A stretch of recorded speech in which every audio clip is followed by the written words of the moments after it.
Films and media are highly influential. They morph and shape people's perceptions and outlooks on life. They direct your thoughts by no accident. That is not an accident. They are meticulously planned to hook you in different ways. Welcome to the real world. And have you thinking or feeling a certain way. Humans do, however, have free thought and will, but they will interpret film and media content differently based on their opinions, their upbringing, values, or personal taste. The mind, however, is still very susceptible to being guided or manipulated via stimuli, whether it is visual or audio. Movies and the media can have strong effects on society, especially the vulnerable minds of children. I proposed the research topic: can subliminal messages within film and television be dangerous on the viewer, especially a child? Firstly, you must be wondering, what are subliminal messages? Subliminal messages are messages presented as stimuli that are conveyed to be below the threshold of your conscious perception.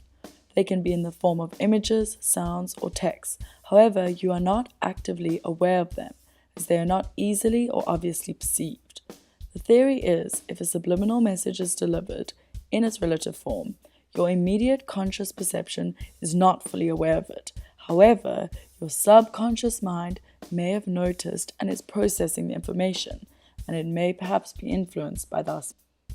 I was introduced to this topic after having misconstrued persuasive messaging within a film that had a really strong effect on me for subliminal messaging. After doing my research, I was shocked to discover the true meaning of subliminal messages and some of the instances in films, especially in Disney movies. It made me think about the often eeriness of fairy tales and children's stories, and the danger that subliminal messages in movies could have on the vulnerable minds of children. I'll now show you a clip from the Teletubbies, a children's show. Bear in mind, many parents leave their young children unattended watching shows like these, and many subliminal messages may go unnoticed.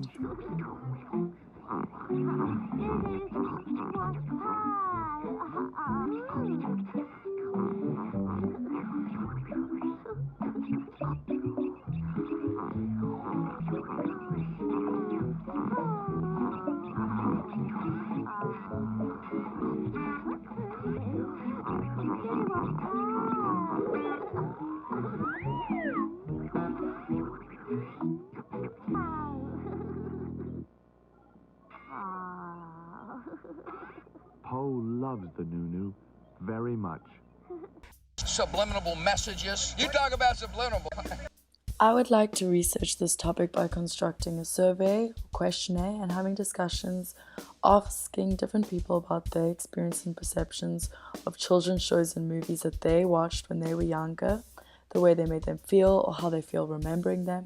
I'd like to ask them which children's shows or movies made them uncomfortable, possibly scared, and why, and which shows or movies gave them nightmares. This might be directed at millennials and people in their early 20s, as I'd like to feel more familiar with the shows or movies and have more knowledge on them and a greater ability to debunk any subliminal messages hidden within them or the commonly mentioned shows. However, this survey or questionnaire could stretch to a different target market, people of older ages, as subliminal messages actually began roughly 60 years ago in 1957 with advertisers in an attempt to raise sales of Coca-Cola and popcorn featuring subliminal messages in the movie cinemas.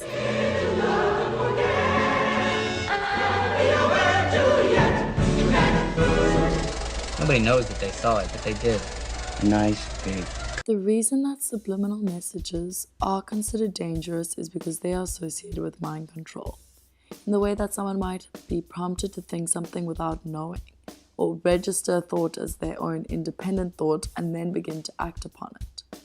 I find this will be an interesting topic to become aware of and educate others on, so that people are equipped to recognize subliminal messages. I, however, would also like to learn how I can use it to my benefit in my own personal films. That's all, folks.